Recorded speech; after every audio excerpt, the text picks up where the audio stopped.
So I'll not take much of all my L&D friends' time, and we'll start on the event. Just to set in the context, we will have last 15 minutes as a Q&A, which will be open to all our L&D friends to, ask the questions to our panelists, ask their queries, because I'm sure by the end of the event, there'll be something a lot for you all to ask. Also, if you are quite curious to ask questions and you can't wait till the end, you have the chat box. You all can put in your questions on the chat, and whichever panelist has that question, as in time the time permits, they'll definitely reply to you. One small thing, Ravi Himnani, who is one of our panelists, he has a hard stop at 3:55. Unfortunately, he's been pulled into a meeting by his MD and he has to be there at 4.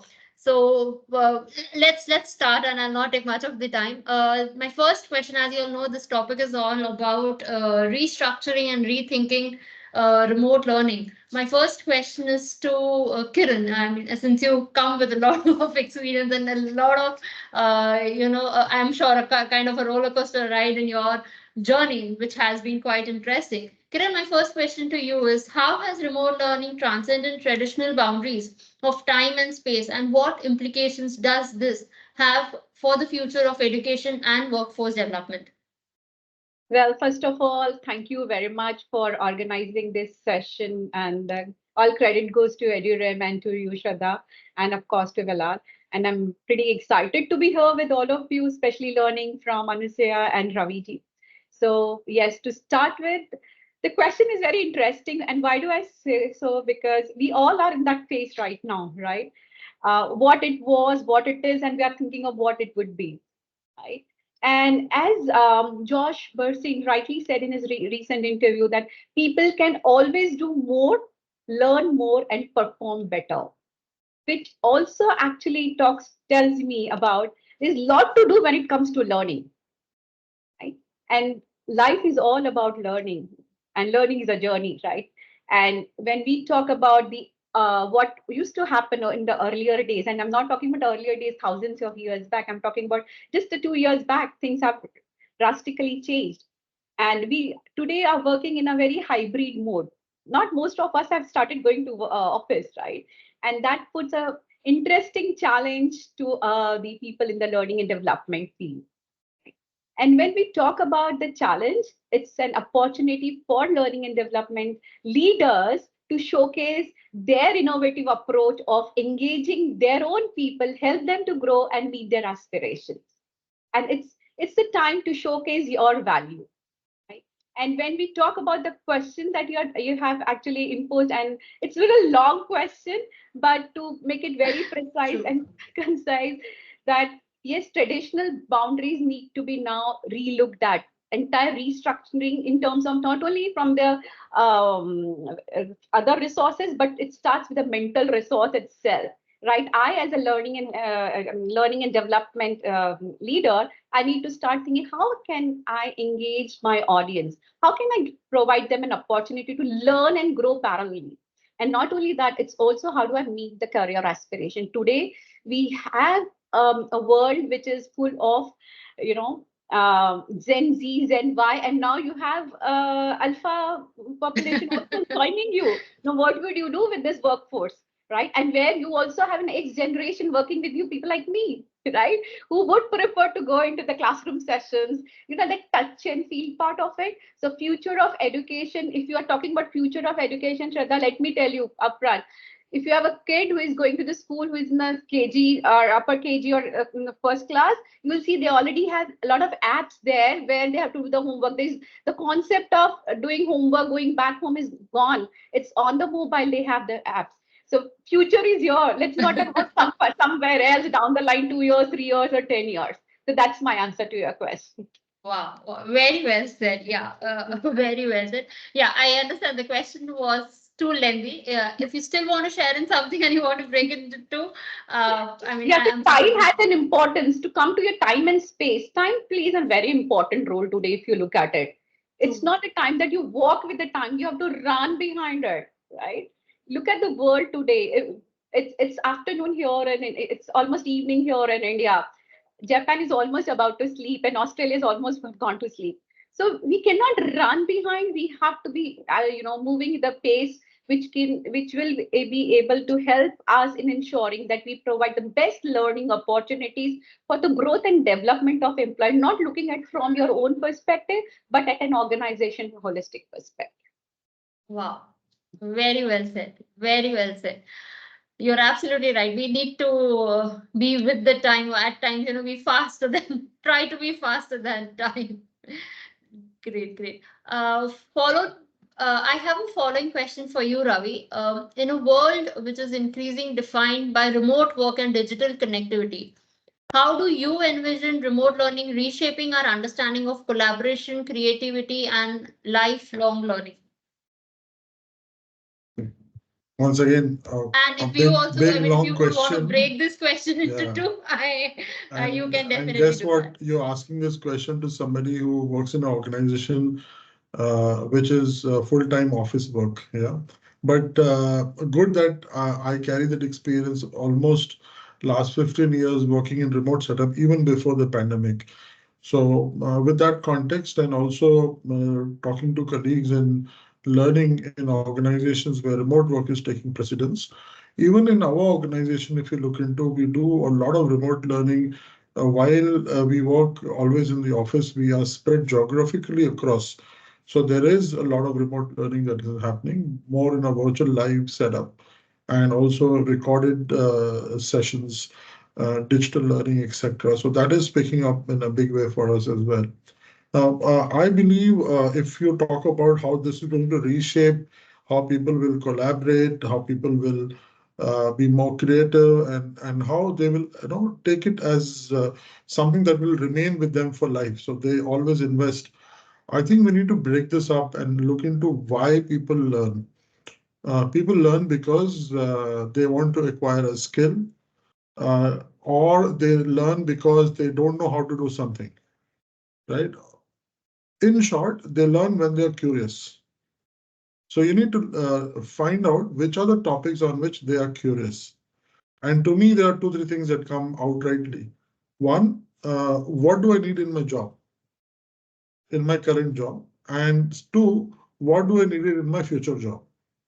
So as L&D professionals, if we can get into depth of what people need in their current job and what people need in their future job, then I think life will be a lot more easy. And this is a place where a lot of us fail because we think we are Steve Jobs of the world who is telling our customer what they need. So more often than not, we are into prescriptive mode, saying that, hey, you have all the licenses of soft skill trainings, LinkedIn learning, Skillsofts, and expecting people to learn, which does not happen. In the excitement of new platform, people log in initially, but that fails down. And I think what is important is that we should get into more consultative mode. And that is a place where AI can take a much advanced role. So we recently have launched an AI chatbot where employees can talk to the chatbot, explain what are the problems they're facing in their current role. For example, I have a very difficult customer to handle. How do I handle this customer? So AI chatbot will talk to you, understand what is your problem, go in depth, and then from the available 20, 30,000 resources of online content that we have, it will pick two best content and give it to you for you to learn. The chances or the probability of you to read the content will be much higher. And therefore, you will be more engaged in what you're doing and you'll learn much better. So from a lifelong perspective, I think usage of technology, which Kiran also mentioned, I think this will increase, but in my view, it has to be more specific and something that will connect hyper-personalized in true sense using AI. I think that is one that will happen. Second, how to improve my collaboration and creativity. I think these are some intangible outcomes that may come out of it, but only when people invest in themselves. So I will leave it loosely there, uh, believing that if you run initiatives around learning, which will bring people together. So I remember and I'm sure a lot of organizations do, we run initiatives like Learning Week, where we involve the business as well. I'm sure a lot of organizations do this. So it's a true example of how organizations, leaders, and the different teams come together and take learning as the agenda, invest time, come collaborate with each other and break those boundaries. And this is more often than not, if done well, it carries forward and trickles to the business as well. So I think these are some good examples which I can think about at this moment when you ask me how learning will really transform people to be lifelong learner and induce collaborative behavior and creativity in the organization. Great, great. In fact, when you spoke about AI and getting AI incorporated into learning, our last event, which was on AI, I'll request someone from my team to just put in the link of our last event which happened, which was on AI. You know how AI is going to embrace learning and development. And people, if you want to go and see that on a YouTube channel, that would really, you'll get to know what Ravi is all talking about. How are we aligning to it? Yeah, in Thank fact, you. we also do a lot of work around gaming. We do a lot of work around simulations. We do a lot of trainings where we involve drama and also Lego. So these are things which bring people together. Um, Again, we have tried to use a lot of it remotely as well. And how do you do a lot of this remotely, where people are connected from different geographical locations? So I think in all these places, technology plays a big role.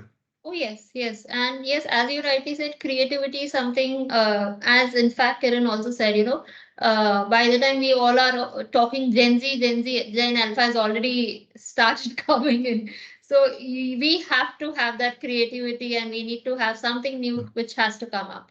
Bilal, if I may request you to just put in the link of our YouTube channel of our last event, so that post this event, Sure. if anyone from from our L&D folks who want to go and visit that, because I would do request you all to go and see that, because that's going to actually let you know what Ravi is all talking about and how are we aligning to it. Thank you so much, Ravi, for your inputs. Anusya, question to you. Beyond simply adapting classroom-based content for online delivery, what innovative approaches or methodologies have emerged in remote learning that have fundamentally transformed the learning experience? Okay. Please So share in firstly, your again, inputs and please share in some light on the same. yeah, sure. So firstly, I would begin by thanking the entire EduRamp team and especially you, Shraddha, for bringing us all together here today. So coming back to your question, when we think about remote learning, or with all due courtesy to the pandemic, remote learning has scaled new heights. Even before the pandemic, we did have some virtual learnings here and there in bits and pieces. But right now, I think the prime ask is all about anywhere, anytime learning opportunities. And this renewed focus, right, this preference across all the learning communities and across the industry at large has indeed spurred a lot of innovation in the way we do remote learning. Um, in a way, again, changing the entire learning experience, especially over the past 4 years. There are some transformative approaches that have gained a lot of traction, that are being leveraged, and many of which we have been practicing at CGI as well. For example, the interactive and adaptive online platforms, right? Taking cue from Ravi's inputs on AI in learning, I think artificial intelligence plays a large role in adapting the kind of content, the kind of adaptive assessment that go out to the learners. And many of these things are kind of tailored, based on the learner's preferences and learning styles. The second thing, which is largely leveraged and is increasingly scaling at CGI, is the flipped classroom model of learning, plus the micro learning or the just in time learnings. And this is a practice that we have been leveraging since quite a while at CGI. Almost 70% of our learning programs are in a blended format. We have the participants self-learn on specific foundational concepts, competencies before they come and attend certain interactive live sessions by an industry expert. And this model honestly has been so successful at CGI that almost 83% of our member base at APAC, that is close to 21,000 members spread across India, Philippines, and Malaysia, are compliant with the online self-paced learnings. Wow. The third approach or the methodology, I would say, would be immersive technologies and personalized learning paths. So not only the customized or the personalized content we deliver through live interactions, but also through the online self-learning personalized learning paths. And this is where a lot of organizations they try to bring in the virtual and augmented realities into learning. I would then talk about gamification, simulations. I think especially we have been hearing about gamification for the past decade or so. But again, really picked up pace in the past 4 years since the pandemic. So it has become an integral part of almost every remote learning that we see, especially at CGI. And when it comes to those primary challenges of engaging the audience better, how do we make sure that the audience is really present in a virtual learning setting? I think gamification has really turned the tables. My next approach would be around social or collaborative learning. And by that, I mean, certain online platforms, certain discussion boards, peer-to-peer interactions, building connections, especially geographically dispersed teams. How do they learn together? This is where the social and the collaborative learning comes into play. And something that we also do at CGI to really change or really enhance the learner experience is the deployment of virtual labs and technology learnings. The innovation labs, there is availability of AI-based coaching methodologies as well.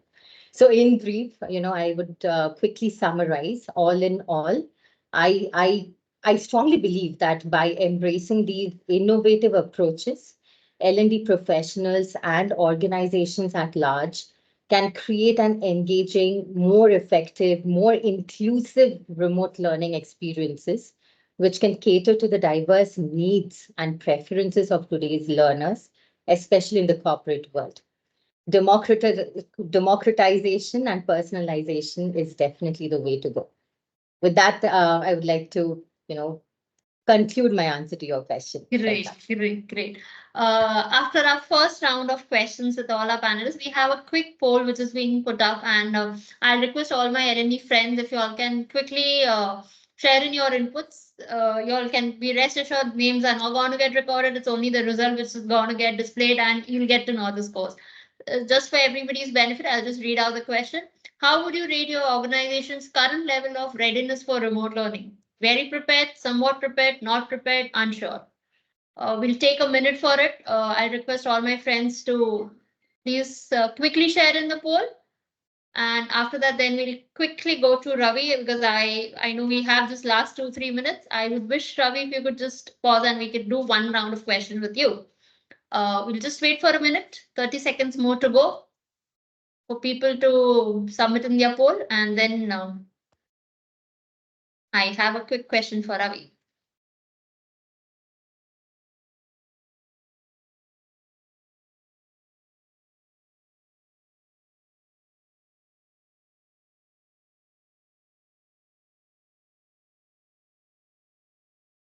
I believe a lot of people have given the poll. Bilal, I'm sure we've got a good count of responses on the poll.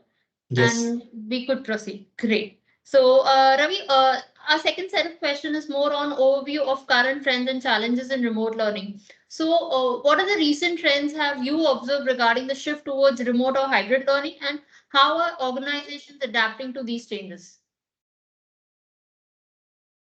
Okay, if you're talking about you asked about what are the trends in remote learning, right? Yeah. That's right. See, you observe regarding the shift towards remote or hybrid learning models, and how are organizations adapting to these changes? Yeah, I think my answer will be a mix of all these questions. The first trend definitely is use of AI. So AI is being used very extensively, right from mapping the candidate who is basically the learner. So what are the skills of the learner? What is the job profile of the learner? What is the learning behavior? Which are the kind of content the learner is spending time on? And the LXPs, maximum organizations are now switching to moving from LMS to LXPs. So LXPs are capable to use the AI and ML engines to really extract the recommendations for what people should learn. So I think this is one trend that I can clearly see that maximum organizations are moving towards. So create a huge database of content and then layer it up with the AI and the cloud and basically recommend learnings to people. So this is one. Second, which I can definitely see is organizations are focusing more on identifying success roles and creating role learning paths. So, for example, let's take a lot of us in L&D will have aspiration to be a CLO or a CHRO, right? So, do I have a role guide of being a CHRO or a CLO available, which I can follow as a learning path to get there? Right? So my learning path aligned to my career path. So there comes the next part. What are my career goals and career paths? So how can my learning path align to career paths? This is being increasingly spoken about in the organizations. And I can see that the L&D teams are getting more and more involved in defining this in the remote learning. So this is another element. I see a lot of usage of, or rather, incoming technology, which is around mixed reality, which is being used by some organizations. Today, only the government is using that extensively in defense. But I see organizations adapting that AR, VR, mixed reality, especially in technical, but also sometimes in non-technical as well. Organizations have started to adapt. What would not change, in my view, and I strongly believe that, is the demand for classroom training. This will not change. If people say that classroom will die, I think they need to correct their understanding. This will not happen. People will still want classroom training. And I think it is required because that kind of peer learning really helps to have those conversations happening in small breakout sessions. So it may have the intensity may be less, but that will be required. However, what will happen more is blended. I think, so combination of offline, online, remote, recorded, whatever we call it, but with the influx, a huge influx of business topics. So leadership programs with a huge intake on business content. No, that's how the new designs are coming. So while remote learning is happening, I think these are areas where the world is moving towards in terms of learning. Last but not the least, I think what many progressive organizations, and I come from one of those in my past organization, what they are doing is they're creating an ecosystem which has different elements, and I can name some elements. For example, in my previous organization, we focused a lot, and we are doing this in this organization as well. Create a ecosystem of learning, which is at the core, at the center, surrounded by four key elements. The first element is your learners, people who consume content, right? So who can be the learner? Individuals, the organization itself, right? Or the communities which are inside the organization. These could be your learners. The second could be the technology. So the second element of the ecosystem is the technology. So do you have, let's say, an HRMS in place? Do you have a LMS in place? Do you have a LXP in place? Do you have a single sign-on which will allow external content to be pulled in so all those technology elements, mobile, etc. Third is your delivery partner. So do you have the world-class delivery partners available with you to deliver content? And last but not the least, the content aggregators or content developers. So content, you can buy content, you can rent content, or you can develop content, or from outside and inside also, right? So this entire ecosystem as L&D as a function, I think how do we orchestrate this ecosystem and create those network effects is what would decide how successful all these initiatives would be, whether it is remote or whether it's classroom. I think I rest my case here. Thank you so much. We have taken 4 minutes of yours. It Thank was you. really Thank you. lovely, Ravi, for your sharing in your inputs, and it would have been great if you could continue. Maybe some other time we could I'll have to rush, definitely but have a thanks for blend. inviting me. Really appreciate. Thanks everyone. Thank you And I'm so much, available on Ravi. LinkedIn if anybody wants to connect and Yeah, and if talk. there are Thank any you. questions for Ravi, you all can please put it on chat. We'll share it with him, and we'll get the answers for you all. Thank you. Bye. Thank you. Bye bye. Great. Fine. This is going quite interesting. I hope we don't fall short of time. So quickly, Kiran, I'll have this question, and I'm very sure you would have done it because this is something which I know. I personally, since I know you, I know you would have done it. What unique challenges do organizations face in delivering effective corporate training to geographically dispersed and diverse teams, and how can they overcome these challenges? I'm sure you've done it. So please share in your inputs and share in your view for the same. And I think not Shraddha, not only we, Anusuya or anybody who is in the learning and development field or in the HR field would have actually experienced it. Oh, And yes. the best part of what we did was we were already, the infrastructure was already in place. That was a big support. So we have teams across the globe, right? Be it US, UK, Fiji, Mauritius, of course, spread over India and Middle East. We have multiple countries where we operate out of, right? But remember one thing. We are talking about AI, we are talking about a lot of things, but until unless you have actually provided your learners, your employees with the right infrastructure, all this goes for a toss, right? Very true. Very And true. right, so that's the reason I still remember my boss always saying, basics first, right? Have systems in place. So without having these basics in place, all this talks looks good in the air, right? It's like a soothing music to your ears. But when you practically do it, it's where the real challenge comes in, right? I can talk about LXPs, I can talk about anything on this earth when you talk about AI, chatbots, but is our population ready for that, right? Is our infrastructure ready for that? To start with, in the 2 years back, and like Anusia said, not thanks, but yes, out because the necessities were how it comes out, right? And we had not we, but around the world, people didn't had any choice but to continue with the business, right? And our people were spread across the globe, and they were at the client's side, which also means that we need to keep them engaged. One side there's so much of negativity, other side you have to push them for learning. And I don't believe in pushing and learning. It has to be your own pull, not the push factor, right? And how do I you think this is one kind of a portfolio where push doesn't work. it doesn't work, it never True, works. very true. Otherwise you will have 50% of your learners sitting in the room as a vacationers, right? Very true. And being a trainer myself, I know that only 10% will be my good listeners. 20% are being people who have been pushed by their managers, so they want to put a tick mark there, right? And the rest 50 to 60% are definitely the vacationers who says, Yeah, we're yes, getting a let lot the of trainer emojis from come. people from our friends. Right. So how do we make them engaged, right? They're sitting 1,000 miles away from home. They're worried about their family. They're worried about their work.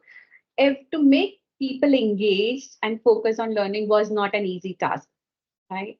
And we made sure that we come up with a very engaging learning, and it's more of micro bite learning, not too much of a heavy content wise, and something which will help them to enhance their skills. So today, all said and done, skill is your currency, right? It's no more that I want to learn, XYZ technology. No, I'm talking about within that technology, within that generative AI, what part of generative AI I want to learn, right? Say for an example, there's a skill called business technology platform, BTP. Within the BTP, it's a huge world. That's a hot skill today for any technical developer, but in a SAP world. But what out of that? So it's very, very specific, individual driven. So what we did was we started working on creating a skill roadmap, right, and mapping it to the career path matrix. that in Venue LSI, we strongly believe in marrying the career aspirations with the skill development, aligning it to the organizational goal or the business goal, right? That's very, very important. I may have an aspiration to become a photographer, but does that marry with the organization goal? No. But at the same time, how can I help you to enhance your current skills and move to the next level? And that's where the skill definition came into play. And it required a lot of efforts from us to, and all said and done, thanks to the business and the practice heads and our HR colleagues who helped us in bridging this gap of identifying what are the current skills of an employee. So it helped us to think something beyond which we were actually looking at. We always used to say, oh, we already have a skill set, let's go ahead with it, which didn't work, right? So we have to relook at how we can make it more relevant, more engaging, using something that the employer want or the learner wants, right? Imposing that 60 hours of learning, 180 hours of learning, 40 hours of mandatory learning doesn't work, guys. That's being very honest. And it doesn't help the organization. But the things have changed drastically because we moved into focusing on the skill part rather than the program part. The skill development may be just an hour session, which is fine. It is helping me to learn. If I need more in depth, I can go to Google Maharaj or go to Chat GPT 4 and I can 3.5 and get it, right? Content is no more a concern for me. So this is how we went ahead, invested in doing the content curation, right? Ensuring that we have created a level-wise, role-wise learning and purely mapped to the skills, right? And what we did was we did the skills assessment. We are not just talking about it. We actually done the skills assessment at all levels, be technical and behavioral both, and functional assessments. Figured out what the gaps are, assigned those e-learnings to them, gave them enough time to come back and say, we have done, and then we do the reassessment, right? And that gets validated by their managers. So it is how the entire way of looking the learning has changed, right? And this required a lot of time and efforts, right? And thanks to my team who actually helped in doing it. It was not possible for a single person to do, right? And thanks to the business who came back and said, I think, yeah, we need to add these skills also. This is a skill. So they also had to do some kind of a homework.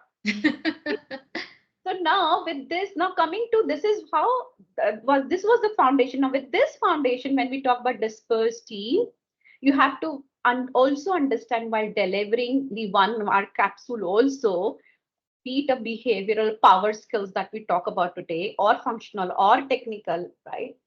We need to understand what kind of audience are sitting here.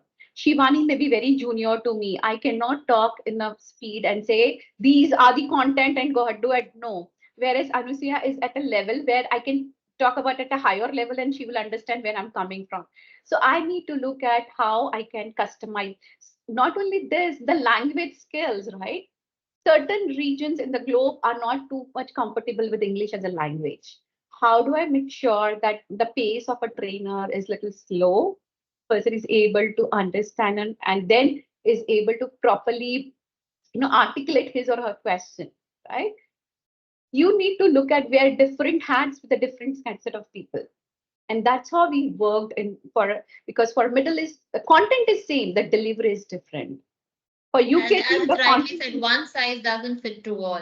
Absolutely no. And you also need to look at, is it going back immediately and seeking the feedback, is it working or not working? Well, feedback is something which is very important. Very important. And be ready to then change the content. Not being very rigid, no, this is what it is, this is how I'm going to do, and done. It never works, right? So I'm talking a very simple layman language, not using the jargons of the L&D world, which we use to, of course, it's good to talk about simulations, immersive learning. We added gamification and we actually helped our vendor partners to learn how to do the training on Zoom. I conducted sessions for my vendor partners, say, this is how you'll switch on, go do, this is how you'll create a whiteboard, this is how you'll create a poll, because it was need of the hour, right? So yes, it was learning for both the parties, right? And some of our vendor partners were really fun. They were refusing to do the session, saying, "Nahi, nahi, humne kabhi nahi kara." I said, "Nahi kara. We are here to help you. Come. I'm not going to say you are failing because we all have to do it together." So it doesn't work that I'll say I know it and you don't know, right? It's always a partnership that works together, be it with the business, be it with your learners, be it with an external partners, or even with the systems you have to marry with them, right? Saying understanding, making it user friendly, right?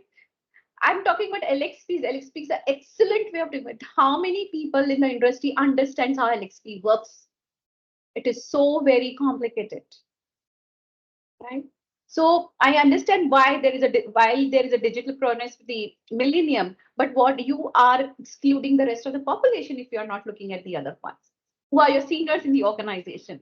And like Ravi and Anusi also talking about having the blended approach and human touch is always required. And hence we bring in, and this is what I learned as a part of being a student of Indian wisdom and Chanakya Arthashastra, that there is a term called Vriddhi Sahयोग, which means in the today's world, we call it as a mentorship, right? So coaching and mentorship is where we build in this element saying that every cohort will have a coach, and which means not only with the cohort of 3 to 4 people will get and assign a coach. So that coach after this session will have an interaction with it.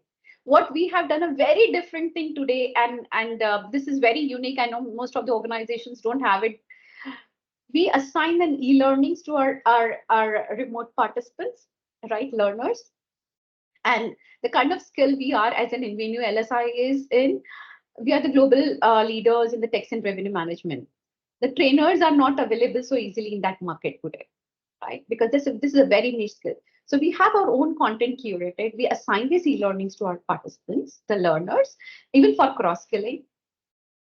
We assign where they go through the program every alternate days. We have a SME or a coach present there for an hour to answer their queries, questions, and give them a small assessment and assignment to see if they have learned it.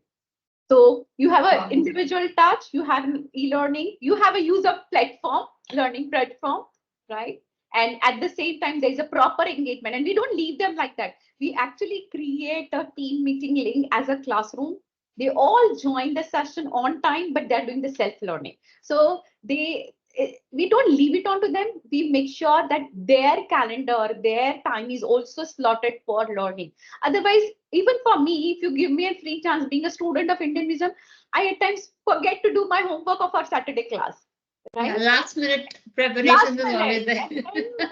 Then it's like, oh, whatever the new Vedas they're talking about goes bouncer, right? And you feel, oh shit, everybody in the class knows, I don't know, I don't know, I don't know. And that Last leads 15 more days of, of our exam, you just lock yourself in the room. right. So hence we made sure that we have a class, the calendar being blocked for a period of time every day for a certain number of days, and they have a project assignment being given to test their learning. So this is a entire cycle of how we are taking care of the teams who are dispersed. Yes, you are talking about Gen AI, we are using that. We are talking about, we make sure that before we start using the chatbots and all, we have asked them to do a small course, 45 minutes course on what is Gen AI. Our CTO himself is running a campaign on creating an awareness of Gen AI in technology and functional and in HR. So it's Because Gen AI is something, it's a very big buzzword today, and exactly. It's a people are more passion. curious to know It's a what is it all about. So whether it's a what course also you need to opt in Gen AI. Gen AI is different for a non-tech, for a sales, for finance, for HR, for technical. It's different. But yes, as you rightly said, someone has to lead it, and glad to know that your CTO is leading it. Yes, yes. So it starts from top right, and it's so interesting. Trust me, when I started listening to his sessions, and I said, "Wow, I can do this for my L&D also." Right? I think I've been talking more. I would love to hear from Anushka. No, we have time. It's what I'm do keeping a watch on the time. Thank you so much, Kiran. Quickly, Anushya, the question to you is: as organizations strive to upskill and reskill their workforce to meet the demands of an ever-changing market, how can they leverage remote learning technologies to create personalized and adaptive learning experiences tailored to individual employee needs and learning styles. You may want to break it into two. Yes. So I think in my opinion, adaptive learning platforms definitely play a very, very crucial role because they would use the artificial intelligence algorithms at the back end to dynamically adjust the content, right? So the kind of pace of the instruction, the kind of learner's proficiency level mapping progress. So the entire platform adapts to that particular learner's requirements, and because these platforms can deliver personalized recommendations, adaptive assessments, customized learning paths, I think somewhere it also these platforms also address the basic needs of individual learners, and in a way that attracts the learners back to these platforms. At CGI, what we, holistically and extensively use is the 70-20-10 framework. And I think in one of the, insights that Kiran shared, the peer-to-peer learning, I think Ravi also mentioned about it, is those 20% in that entire framework. But in our 70-20-10 approach to remote learning, we customize the entire journey in a way that, like I was mentioning in my previous answer, uh, a significant content, especially on the foundational concepts of any learning, is addressed through self-learning e-learnings, right? And the remaining aspects where we need more in-depth learning, expert insights, more advanced levels of say for example, tied to the intermediate or the advanced or the expert level of those learning concepts, are covered through that live interaction. um, to give you a quick example, at CGI, again, taking cue from Kiran's inputs around competency framework, we have an organization level roles and competency framework for each role. Over and above that, we from the L&D team, for example, there's an entire program called the Human Resources Learning Journey that we had done, the first of its kind within Asia Pacific, where we looked at every HR role across the levels and the kind of competencies and the kind of skill sets they would require to perform their best at the workplace. And then we created an entire learning journey in a blended format for every role. And similarly, a similar approach was done for our finance controller team as well. Some of, not across all the roles, but some of the focus areas for our talent acquisition team. Because, say, for example, when it comes to negotiation skills, the kind of negotiations that a TA team member does would vary from the usual negotiation learnings and concepts that we cover. But anyway, coming back to your question, it is important to foster a sense of community and collaboration. And that is also where the peer-to-peer learning, the mentoring, and all of that falls into place. I think utilizing data analytics tools, right? And these tools would help us gather insights into employees' learning behaviors, their appetite, their preferences towards learning. Using such tools become imperative when we talk about technologies which would really boost the remote learning. Um, at CGI, almost all of our programs, especially the remote ones, we leverage polls, we leverage surveys to help and analyze, look at learning trends, that we can really leverage and go back to the drawing board if required, tweak the content as per what is the appetite for our learners. We as L&D professionals, I strongly feel that, we need to ensure the learning resources, the platforms, the methodologies that we put to use, right, are accessible to every employee, regardless of what their background is, what their abilities are, or what their learning preferences are. And we must remember again that personalization should extend beyond content delivery. We need to personalize uh, the overall holistic way we deliver an entire learning. So whether it is any preference around communication channels, if there are any time zones that we need to be aware of, if there are individual learning goals, if there are aspirational learning goals, and if there's a deviation from those goals as required at the workplace. So we have to look at it from a very, very holistic perspective, even while we are personalizing. And I also think that by combining technologies with really thoughtful designs, organizations can definitely create effective and personalized remote learning experience for their workforce. I think that is the way to go. We are probably at the initial, at the stepping stone when it comes to hyper personalization. There's a long way to go, but that is the way to go. Back to you, Shraddha. Wow, wow. This has been quite an interesting discussion, and we've all been in line as to, from Kiran. Oh, we have a poll, but at this time I would not stop in for the poll, and I'll request all the LND folks to please quickly give in the poll because we also have to keep an eye on the watch. Uh, we'll come on to our third question, which is on strategies for effective remote learning. Kiran, my question is to you. What are some practical strategies for designing and delivering engaging remote learning experiences for learners?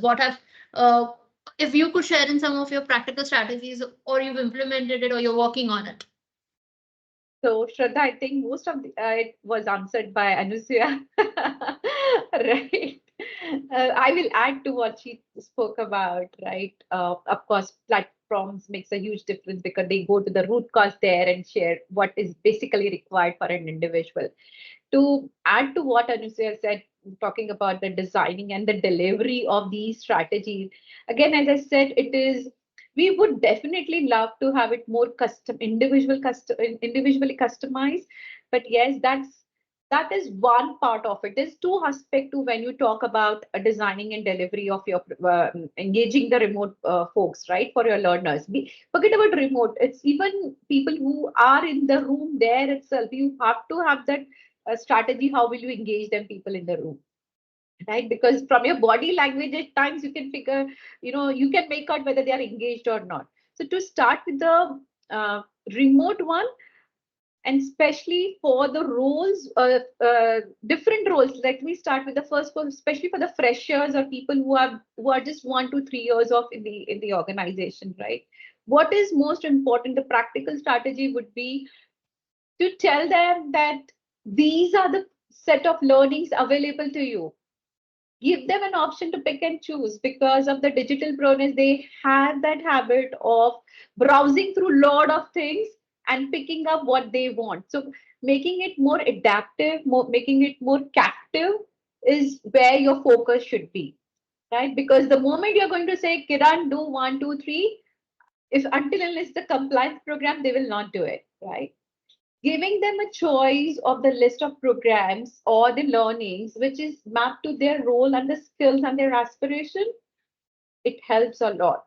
And to do that, you need to, as a not only learning and development manager, but also the manager of these learners have to have a regular conversation one-on-ones with their teams to make sure they understand what are their aspiration, whether they're enjoying learning, whether this learning is helping them to perform better or not. It's of no use if you keep giving them the learnings, you keep changing your strategies, but if it is not helping business to be grow or being helping the employee to be more productive.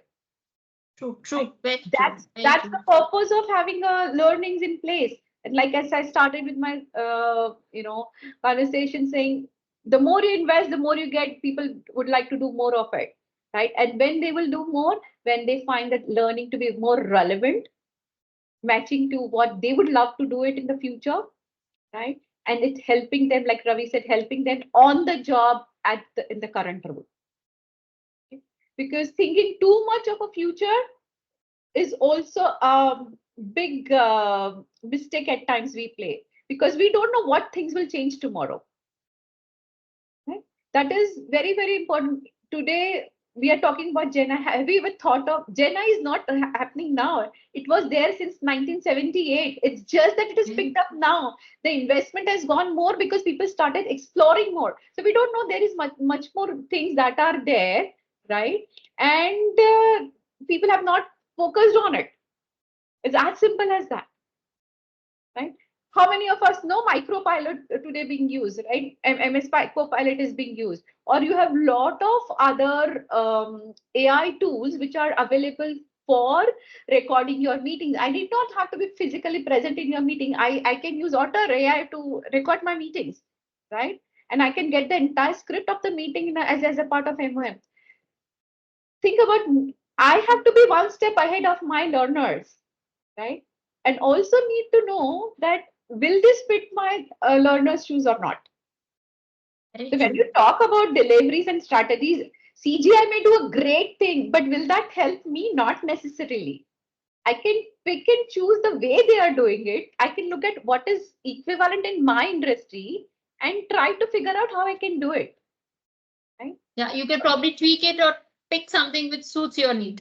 Yeah, absolutely, because the industry is different, people are different, their experience are different, right? So my request to all the HR folks is start giving this kind of an experience right from the onboarding itself. Make it more of a digital onboarding, make it more gamification, create that interest right from the day one. Right? And who will teach this to our HR teams? It's the L&D who has to first step in forward and say, let me go start this onboarding of millennials and present a very unique challenges into them, because they would love to explore a lot of new things, right? And that's where you start captivating their attention, and that glue starts building there itself, the organization. Because at times when we say the first impression, stays for quite a long time. So when they get that kind of an experience, starting from the onboarding, you've set in the benchmarks quite high for them. Absolutely. And that also means that you have to make sure that their onboarding experience itself is very interactive and self-paced. And of course, having a gamification and other things, simulation and all those things happening together, right? Because in a remote kind of a learning strategy, you have to start giving this experience from day one. And thanks to Venue LSI leadership who allowed us to do this, we do it right from the day one, our experience. The moment they're handed over to academy, we start with the virtual gamification part of their onboarding, right? Because millennial onboarding is all about using innovative approaches. So that's a kind of a strategy we have to start thinking, making it more of an interactive learning, because digital fluency is in today, right? Be it a 3-year-old kid or a 30-year-old gentleman there, right? So we have to keep that in mind. And for that, I, as a learning and development personnel, I also have to equip myself with that kind of knowledge and skills. I have to walk the talk, right? And that's where the strategies will come into the picture. I think for this kind of an experience, we should definitely start using VR or even metaverse or AR kind of a thing. Absolutely. See, metaverse is, but now I'm again telling you, it all depends from industries to industry. Oh, yes, definitely. And AI is helping us a lot in us in the tax and revenue management world, where we don't have to now manually do the translation of our products and services that we provide or the presentation in the language of our customers. There are different tools in AI which we just post the PPT and it gets translated and it comes up so beautifully, right? So it saves a lot of time. So your strategy should be, how do I save my time, my efforts, give the best in class learning experience, right? And also making sure that your participants are engaged, they get the best out of it, and it's helping the business. At the end of the day, your business matters. Why would your CEO or your people care head or your own academy head would invest in you? Why would they approve your budget? Until and unless they see the results. At the end, money comes in the picture, whether you like it, you dislike it. It's all about the budgets that you get approved. And how do you as a learning and development professional have to, be on the table talking about what are the things that is going to help the business grow? how this Right. particular approach strategy in delivering a program will help and grow the organization, right? Very So true. When there's money, the yeah, return the has to be. question, right? And which is Yeah, genuine. definitely. And you have to Definitely. run your show as an entrepreneur. So that spirit of entrepreneurship has to come within us, and that's where we'll come up with the design, the delivery, or the strategies to make it more impactful and more engaging and and that's where immersive learning and everything, all these will fall in place gradually when you have a clear objective or the purpose in mind to have it. That's what I would like to share. Great, great, great. Anusya, the question to you is, with this growing emphasis, how is soft skills development, taking a shape in the workplace? I mean, how are we incorporating it, using role plays, case studies, peer coaching into remote training programs to cultivate essential interpersonal and leadership skills? Please share some light on this. Um, So I think incorporating experiential learning methods into remote learning programs is definitely essential, especially while we are looking at soft skills, leadership abilities, interpersonal skills. And when we focus on remote training programs, it is essential that we design the virtual role plays and the case studies in a way where there is maximum participation and engagement across the entire audience. It is not just two of them playing the role play and the rest of them probably mentally switched off, right? So using online collaborative tools, especially, for example, the entire whiteboard in the MS Teams call that we are in, or if we can facilitate discussions and engage our virtual audience better, that should be the primary focus, right? A different approach that we have taken up at CJ, and I'll come to elaborating that a little later, is virtual peer coaching or mentoring programs. And I know Kiran did mention about the mentorship and how that definitely is impactful in the remote learning journey. So the in brief, the mentor mentee that is who are paired as part of the entire mentorship program, they bring in their relevant experiences. The mentors, they bring in their relevant experiences, expertise, and they also facilitate regular virtual connects with the mentees to discuss the goal setting, feedback, accountability. And I think right now in the hybrid work environment, because at CGI we are 100% hybrid right now. We are working for a minimum of 2 to 3 days every week from office and the rest of the days from home. I think mentoring therefore plays an essential part in grooming our future leaders as well.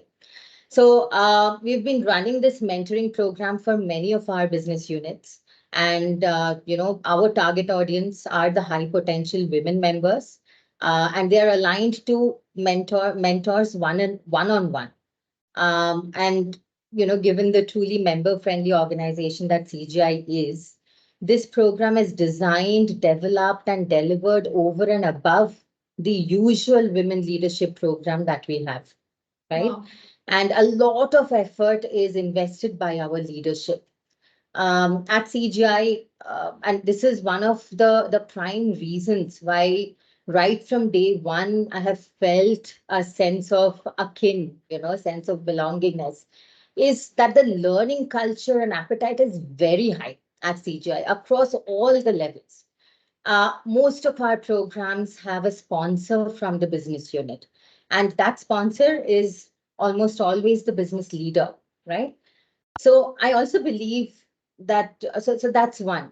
I also believe that utilizing online simulations, gamified activities, and we've been through these points in the past questions as well, but they definitely impact, simulate real life, real world challenges, scenarios, especially on the leadership capabilities, interpersonal or soft skills capabilities, when we bring that to remote learning. And those simulations, like I said, have to be designed with a lot of care, right?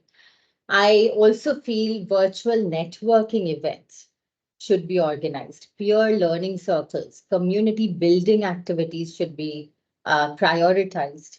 And such events should be organized very often because, the remote experiential learning definitely requires intentional design, clear objectives, and active participation. Because otherwise, bringing soft skills learning to fruition or leadership capability learning to fruition becomes a challenge. It has to be all these three pillars, very, very carefully designed, developed, delivered. And at the end of the day, I think consistency is key. So organizations should try and foster a supportive environment internally. And this is where I think the 70% of the 70-20-10 framework comes into play, where employees on a daily basis, on a regular basis, feel comfortable in practicing what they have learned. And they also get to apply, retain, refine their soft skills over a period of time. That would be my answer to your question, Shraddha. Wow. I must say, I'm very glad to be on this discussion with you all to even see and understand that, what kind of efforts you all are putting in as a leadership team, as an L&D team to ensure that, the intake and the takeaway for all the participants is on a very higher level. We have another poll. Quickly, all the L&Ds, please share in your views and your inputs. Going to a fourth question, Kiran and Anusia, of future of corporate training and development. Kiran, this question is for you. What do you predict will be the key trends shaping the future of corporate training and development in remote or hybrid work environment? Because we know that remote and hybrid work culture is going to stay. It's not that it's going to go away. So, what do you predict will be the key trends shaping the future? Yeah, so very interesting question. Why do I say? Because that means we also need to work towards it, right? I'd get prepared for it. Yeah, so first of all, I want to add to what Anusa just mentioned about 70-20-10, and that's what we also very religiously follow. That 70% of the content, 20% is a peer coaching, and 10% is self-learning, where we actually also ensure that we provide them the opportunities to attend the conferences, seminars, attend the networking programs, where they can actually go ahead and learn a lot of things from their peers from the industries as well. Right? And coming to the point of what is in for stored for us in the future, right? We are already at learning. Today, learning industry 4.0 is all about AI, right? And AI is definitely and absolutely going to revolutionize L&D for sure. There shouldn't be iota of doubt that AI is going to change the game, right? It's going to have a biggest impact on the learning, whether it's about technology or whether it's about the delivery, right? And it's going to stay for long for sure. And what is going to change more is it will be human-centered skill, because technology is all over today, right? They today your L&D folks have, and in the leadership all have to and should be focusing on human performance, which means the sessions you did in the previous month, right, on the power skills. That remember, power skills can never be addressed by AI, Very true. because AI can't infer power skills, right? Very That's the drawback that AI has today, and we need to be aware and make best use of now. That's the reason I always say let AI come, but human touch, human presence will never go away. And that is where it's important for all of us as a learner, because I also consider myself as a learner, to make sure how do I enhance my power skills, how do I uh, build on those skills which is going to help me in the not only in the future but even from now onwards. Today is my future, right? What I do today is going to be building it for my future, that is for tomorrow, right? So AI, yes, human centered skill is what we have to focus on, to build that kind of a workforce which is more empathetic, more you know focusing on cohesive work, creating a cohesive workplace, or more of a collaboration that's happening together, right? So human centered skill is what is going to take place, a center stage there. And And I have no doubt, even because in our organization, like Anusha said, we invest a lot in the learning. So learning culture is our focus, because the more you provide learning opportunities, there is more retention, there is more ownership people have, because they see that the organization is investing in me. So the third point is business will continue, or rather invest more in learning in the future, right? Because you have already invested in AI, but how do I use this now, right? Because learning is the bottom line of a business. If my people need to deliver something using AI, are they skilled enough to do it? The way things are changing, whatever is the today's hot skill, tomorrow it may change. Oh, Somebody yes. learned machine learning today, tomorrow you don't know, it's outdated. Degrees will have no values because your chat GPT is giving you all the knowledge that you need. So what will remain most is how productive I am, and to be more productive, to make sure your workforce is more productive, I need to invest in their continuous learning, right? And that's what we do it in Venu LSI. Right from the day one when a fresher is hired, their first 6 months is about their learning and development. And our strategy is, and I know some of the organizations always do this, is after assigning an e-learning or a classroom session, we ensure that there is an assignment and the assessment. And we actually have a passing percentages there, that unless you clear with 80%, you don't get a certificate, or you have to redo the entire course again, right? Because tomorrow when you start implementing the learnings that you had in the classroom, if you're not able to make it effective, it's a waste of organization is resource and time, and the individual also feels that I've not learned anything. So it's also giving back the ownership to the learner. Very true. Very true. That's the first. The career development learning is the ownership of an individual.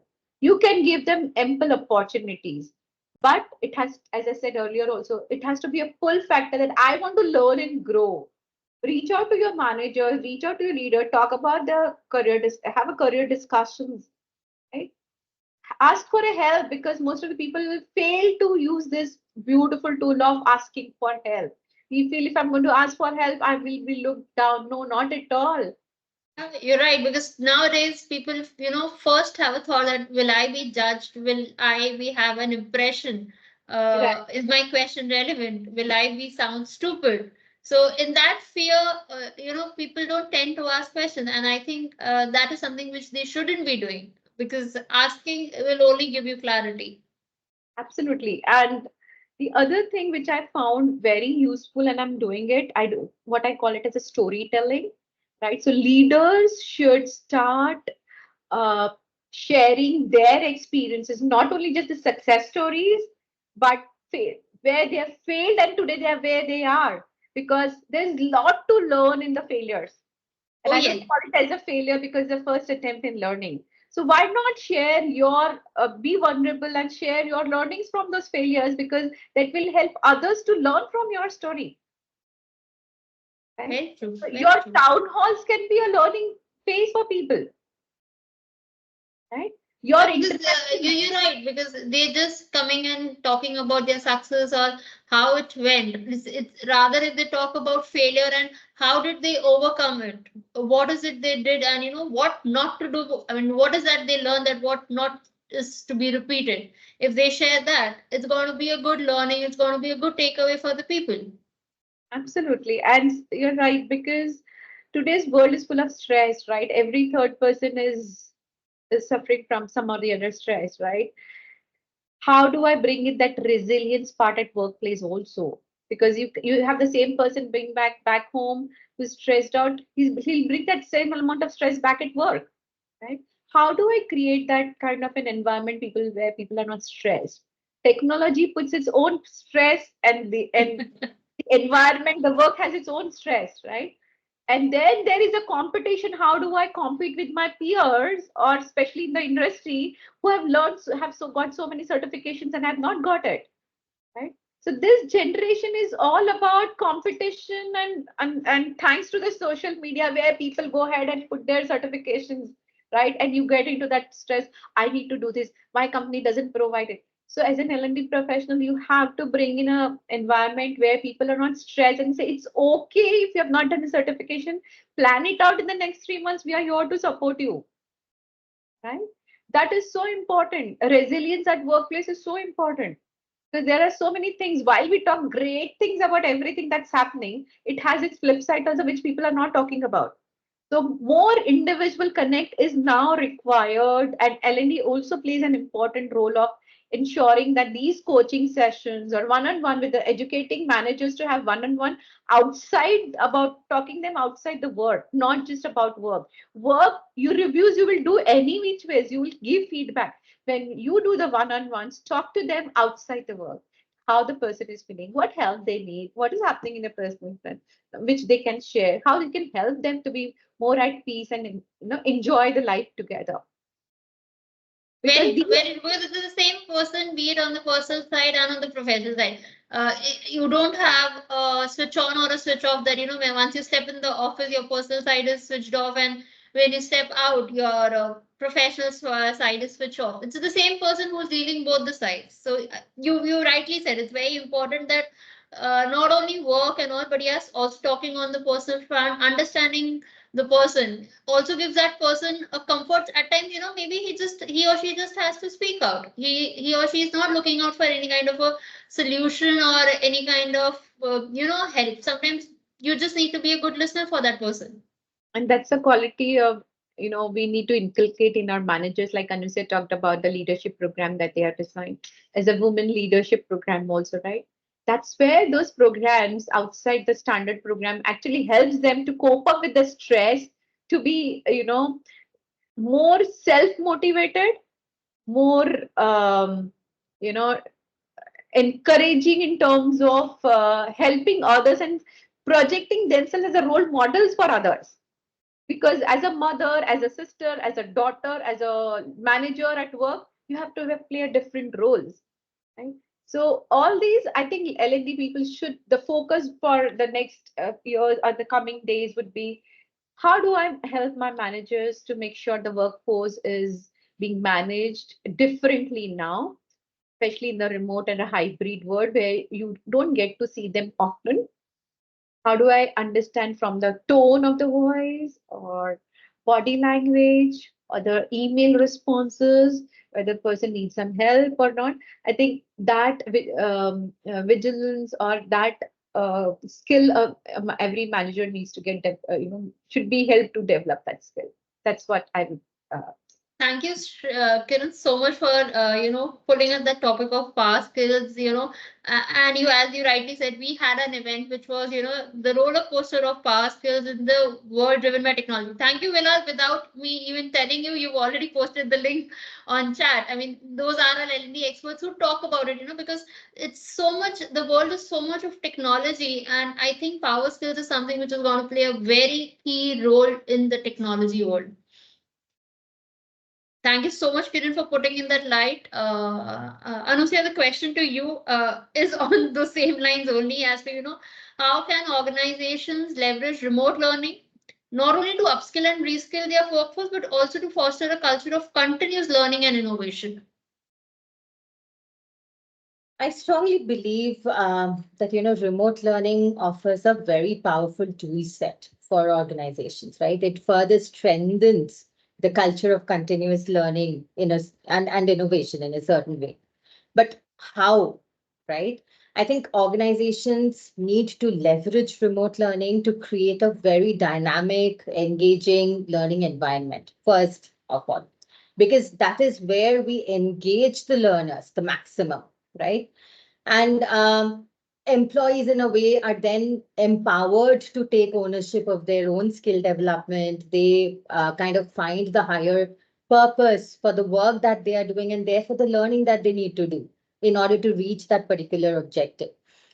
Um, I can think of four strategies, and maybe I'll quickly summarize these four, which organizations can leverage to encourage and sustain remote learning across. The first one would be by building a learning ecosystem. And I know Ravi did mention about this ecosystem. I literally had a smile on my face while he was mentioning this. I strongly believe that a curated, centralized repository of learning resources, way beyond just the training modules, should be made available to the employees. These can be publications, these can have articles, podcasts, even the MOOCs, right? The massive open online courses that are available openly. And these, in a way, would cater to diverse learning interests among the employees, right? And this also, in a way, boosts the self-directed exploration of learning, encourages democratization of learning among the employees. That's one. The second is, having that internal knowledge sharing platforms. And I think we have had enough discussion around this. The second strategy would be to encourage the micro learning and experimentation in learning, and implementing gamification and recognition systems. uh, Kiran talked about multi-generational workforce. And when it comes to especially the Gen Zs and maybe a few years down the line, the Gen Alphas, recognition is always taking the lead. They want to be recognized for the effort that they are putting in, even if it comes to the learning, right? So, in a way, when I talk about the micro learning, very, very short, focused learning modules, which can enable just in time learning, just how much they need for getting the job done at that point in time, right? Hackathons, innovation challenges that we can always leverage and enable for our employees. Gamified learning experiences, for example, the points, the badges, the online certificates. In fact, in one of our leadership programs for the managers, we have used Metaverse to do the entire graduation ceremony. So excellent experience there. Um, and also, in a way, recognition across a wider set of audience, right? So that also plays a very, very impactful role. Um, the third strategy would be around building a community of learners, right? So online learning communities, this is where the mentorship program also plays a significant role. But what I believe to be absolutely essential, and in my mind, almost a non-negotiable, is for organizations to invest in fostering a growth mindset across their entire employee base, because it all starts here, right? So whether they want to sustain the learning, leave the learning, it all starts with their mindset. Those would be my four strategies on ensuring a continuous learning culture across the organizations. Very, very well said. Very well said. Just a second. Growth mindset, wonderful. That was so good, Anusia. Give you all that. And I think what is common that we both are talking about is engagement and ensuring it's customized content, the curated content, right? Because we also never went ahead and bought the content as is. We got it curated. We from the training program that has been delivered, we went ahead and curated those programs, and then is being given assigned to the individuals for the learning. That's so important, and growth mindset is the key for sure. All said and done. Very well, very, I mean, it's very important that, it's been looked at all the levels, and, everybody is taking this at a very serious level. Uh, we Absolutely. have, And yeah, sorry to interrupt, no, Shraddha, please. just a quick thought. In fact, all of our leadership development programs, we start from here, from the self, and then move ahead with competencies to really lead outside, the outside environment. So that is where I think even the growth mindset concept came into play. But yeah, back to you. So in fact, just to add, Please. we also have this leadership program, and it's a virtual remote session that we are doing, right? And that too on an Indian wisdom, we are using Chanakya's Arthashastra for using that as a foundation. And actually, we use Sanskrit as a, you know, as a part of our PPTs there, and the trainer explains it in English. And we have people from across the globe, not just restricting it to India, right? So it's also when you, as a strategy, when you look at it, you need to look at what kind of audience am I delivering this program? And when you talk about from self, and this program is all about how do I manage myself as a leader? Like Chanakya has mentioned 21 qualities of as a part of the Swami Sampat, key qualities. So we are actually talking about it as in our program and with a real life example and with the storytelling. So it's so engaging that at times participants, kids are also sitting and listening to that.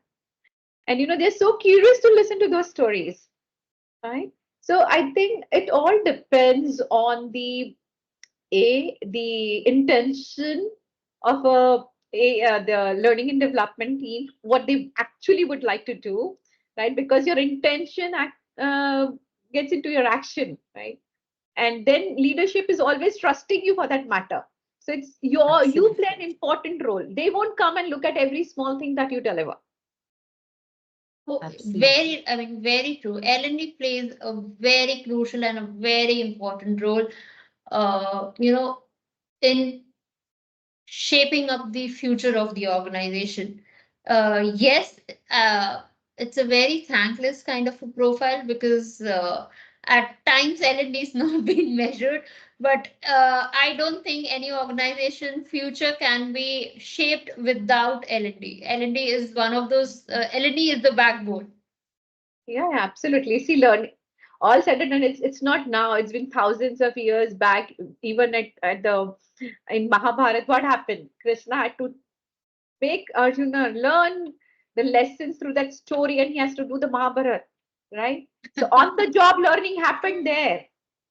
Forget about us now talking about doing it in the organizations, Very true, right? So very true. on the job training is so very important, and that's the reason I make sure that in all our learning program there is on the job training modules or the time allocated. So even if it's 2 weeks training, I'll still have 2 weeks on the job training allocated time for. Absolutely. Yeah, because yeah, go ahead. Very true, So, very true, very true. yeah, and in a way, we at CGI as well, we are so grateful and we're so appreciative of the leaders, the way they support learning, the way they sponsor the learnings, because on the job, 70% effectiveness in the learning, no one can get it done if we do not have the leaders' sponsorship, Supporting me, because they yeah, would yeah. need the time, the effort away, for a cohort at a time to get that practice done and implemented. So yeah, absolutely. And it's same here because our leaders are, they more focus on how do you help these people to grow through learning. And there's no question asked that why somebody is interested in learning. In fact, when there's request for learning, there's always a support being given to them, right? So, so I think we are almost there Oh, now. yes, yes, yes. So This- before I start getting chats from our L&D friends, I am opening the question and answers and the queries to all my L&D friends.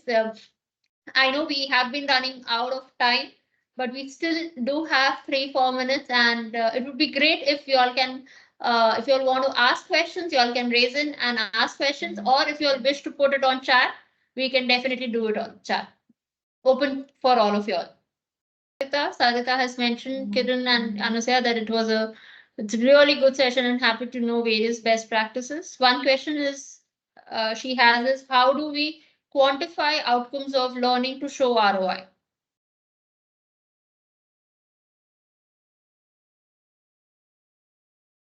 Anusya, would you like to go for ROI? So something that we're doing at CJ, of course, there are multiple methods that we put to use, especially on the soft skills, because otherwise getting a number on, when it comes to ROI is a bit challenging when it comes to softer aspects, right? The behavioral skills. But something that we always ensure is we have a pre-assessment versus a post-assessment. We have skill benchmark assessments where multiple attempts are allowed at every interval of an entire learning journey, and that in a way also records the scores for the participants, and in a way gives us the trend or the movement in the needle when where their scores were before they went through the learning, where they were while they were in the learning, and how did that score changed at the end of the learning? That's one. Secondly, we have a very robust 30, 60, 90 days feedback process in place. And that is definitely, and we also try to get a holistic feedback when, especially for the delayed feedback, from the reporting managers of the participants, from the business leader, where the participant is, working in the project and all. Very recently, and this is a project that is in practice, in progress right now, not in practice yet. And within CGI, we do keep on running these L&D projects to enhance, streamline, wherever required, create specific, process improvements as well. This particular project is around automating the ROI, and it is based on the Phillips, the fifth tier when it comes to that triangle, Kirkpatrick's impact evaluation, that entire triangle. So that's the fifth level where we are trying to, objectively look at the ROI. But that's a project underway, and we are looking at automating the entire process so that the manual effort goes into consolidating feedback scores and all of that is minimized. Back to you, Kiran. Yeah, so in addition to what Anusha spoke about from an ROI perspective, always remember you cannot measure the learnings. It's all individual, right? How much you can implement again depends on your mood and the wish that you have. You would have learned everything, you know how to do it, but maybe at that very moment you did not feel like doing it and you have not implemented it, right? Hence this ROI is a very dicey thing to measure, right? And now actually there's a mental shift in asking the leaders about leadership have also stopped asking too much about ROI because they know it's very difficult to measure and it all changes from time to time. So yes, try to align it to the organization goal, the learnings, but don't focus too much on ROI. That is where I'm coming from, because implementation, if it is not working fine, you will never get nobody's going to come back to you for request for a training for sure, right? That's biggest response, and people do come. That means your strategies are working well. We had a question from Sayita, but Kiran, you've already answered it on chat. We have a question from Christina. What are some of the most essential skills, categorically soft skills, that folks should be trained on despite the evolution of AI? Could you name certain topics for virtual sessions or webinars? Can I take that up? Sure. Yeah, please. So Christina, in fact, right now, as we speak, at CGI, we have a 7-month long journey. It sounds like 7 months, but it's approximately a 15-hour long journey where we focus exactly on 7 power skills and, essential skills that will ensure success at the workplace, productivity at the workplace. And we've kept personal presence at number 1. Okay, because no matter how much AI you put to use when it comes to those interactions that you do with the leaders, with your clients, with other stakeholders, how you present yourself, what is your presence felt like, whether in person or virtual, definitely, should be one of the focus areas. The second is motivation. So motivating yourself, motivating others. Whether you are a people manager or a team member, how do you ensure that, your team and yourself, how motivated are you to really work towards the business objectives on a daily basis? Third is influencing and persuasion, right? And these are skills which are absolutely essential at the workplace. Um, and AI can probably give you pointers on how to do it, but it is you who have to literally apply it at the workplace, right? So you need to ensure that you have developed those skills, those competencies within yourself. Next, we have strategic thinking, critical thinking, strategic thinking, creativity and innovation as a mindset, right? And last but not the least, communication. Because at the end of the day, interpersonal relationships at the workplace or outside, everything revolves around communication. AI can probably give you the script, but how you communicate, how you articulate, if at all that script is comprehensible by the recipient, if not, you would have to explain it. Everything lies with your communication skills. So these would be my focus areas, but I would like to invite Kiran if she wants to share something. You have covered most of it, and I've just added there in addition to you. So I would like to look at the emotional intelligence part as well and the coaching part too, because it's even if it's a peer-to-peer coaching, right? Not necessarily manager to your team coaching. And you have already focused on the interpersonal skills. That's the key to success today. We need to learn from each other and to work together to be happy at workplace and making a happy workplace also. Thank you, Anusha. Thank you, Kiran. Great, great, great. Okay, I could see Ravi also sharing in something on the chat. He has, I think probably his meeting is done. Ravi's answer to this is great, Ravi. If you could also add in something, that would really be great. No, I already said it. Thanks for jumping in. Uh, I'll stay quiet and be a participant now. All right. So he has mentioned storytelling, data analytics, and emotional intelligence in lines to what Anusia and Kiran has shared. Do we have more questions? Or, I mean, we should wait for a minute more. And if anybody, yes, we have a question. How do you make remote learning engaging? Does that reduce the effectiveness? We have this question from Amit Kumar. Ravi, do you like to go or should I go? You give it. I'll let you speak. Yeah. Okay. Um, I think you need to use the power of digital tools, and I'll name some of them that I've used when we do remote learning. So one is, of course, Teams or Zoom, your collaboration platform. Then I'm sure all of us have used whiteboards and the sticky notes in the classrooms. I use something known as concept board, which is a digital whiteboard. Very, very collaborative. You get to kind of experience almost the same classroom kind of a setup. I use the breakout rooms very often. So this is also something that I do. In my remote learning sessions, what I generally do is I speak less and allow participants to speak more.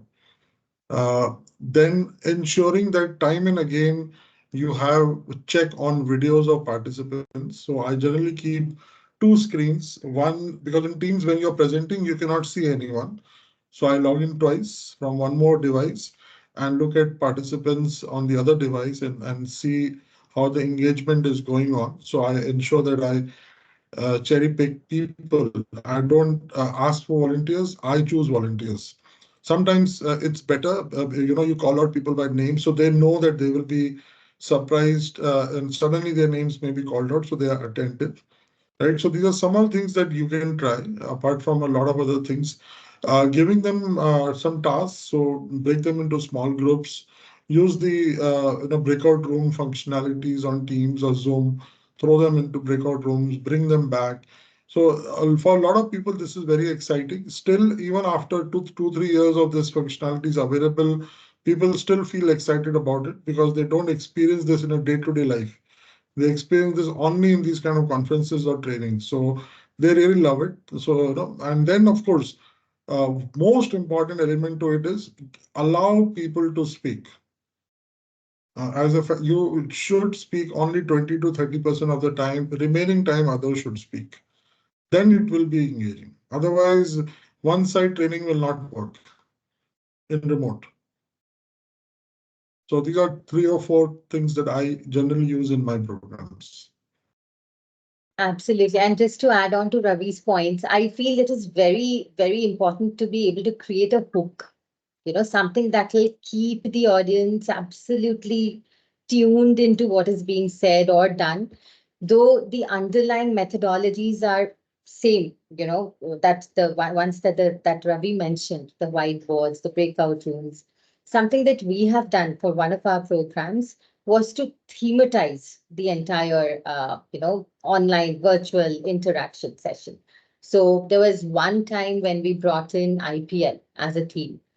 And then the entire activity, whether it was the role plays or the dashboards, the leaderboards, everything has IPL at the base of it. And the other time we brought in an entire concept of a spin wheel. So, basically, it was designed in a way that the participants can actually go, and then the coordinator could start the spin wheel, and that would rotate. So basically, trying to create that hook either visually or through a psychological connect with the team in a way so that they are all tuned in to what is being shared. But yes, like Ravi said, it is definitely the whiteboards, the breakout rooms, and the videos. Calling out them by name, Ravi, it works as the best strategy. Everybody is so alert throughout because they don't know when their names will be called out. But yeah, that's how we do. So Yes. I want to share one example, if you allow me, Shraddha, of something that I experienced. I'm sure a lot of you must have attended meditation sessions, but I don't know how many of you attended meditation sessions online, except for pandemic. Yeah. I attended one meditation session recently, and this session was organized by a lady in Germany. We had people connected on the platform from across the world. And the way it was done was we were asked to book a room where we'll not have disturbance, we'll have dim lights, and a place where we can actually sit on the floor or a couch, which is very comfortable. And when we logged it into the platform, we had an avatar which had a picture of ours. You use the mouse keys to move forward, backward, so your avatar moves. And it was a 3D animated platform where we were inside a room. We were asked to go outside in the lawn. So use your mouse to walk outside the room, go to the lawn. We go and stand next to. So I know somebody who's standing next to me. There are yoga mats. So you ask the avatar to sit down by a click. Then by another click, you can lie down, and then the meditation happens. In a remote world where people are connected around the world, for 2 to 3 hours, we had a meditation session. I didn't feel a single bit of difference than what I've attended in person. That's the power. Uh, Same thing in various other tools available in the market which allow us these kind of collaborations to happen. So I think we need, of course, all of this comes with a lot of cost. So you need to kind of explore this, whether it's possible or not possible. During pandemic times, a lot of these companies flourished and they suddenly have vanished also. So the companies who are still investing in remote learning, then you should possibly look at some of these platforms which can offer these kind of solutions. So this really is a breakthrough. Great, great. So I sure all the questions from all our L&D folks have been taken care of and have been addressed.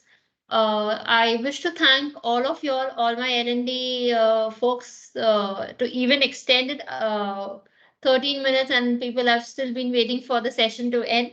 I would personally want to thank all my panelists. It was a fantastic event with a lot of takeaways from Kiran stating that, how they train or how they help their vendor partners to ensure that, they would learn and adapt to the changes of remote learning from adaptability to digitalization. Ravi, thank you so much for putting in that light.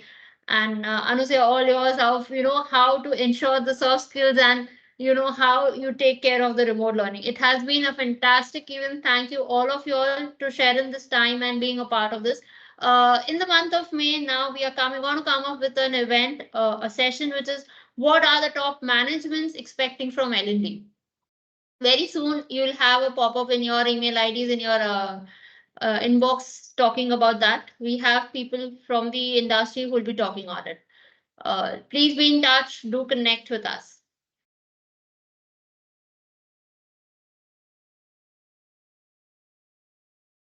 Yeah.